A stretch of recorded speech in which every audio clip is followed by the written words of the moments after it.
Humanity is not made for socialism. Human beings are not born wanting to be average. Deep inside, almost every person is the desire to build, achieve, compete, create, and become something greater than they were yesterday. That drive built civilizations. It created inventions, businesses, art, music, medicine, and exploration.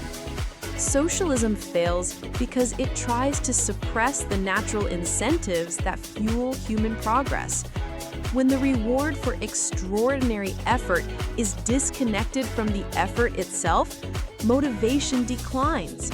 Why take massive risks, work 80-hour weeks, invent something new, or sacrifice for excellence if the outcome is redistributed regardless of your contribution? Over time, productivity slows, innovation declines. The most ambitious people either leave, stop trying, or are treated as threats to equality. History repeatedly shows the pattern. Centralized control grows, incentives weaken, bureaucracy expands, and economic stagnation follows.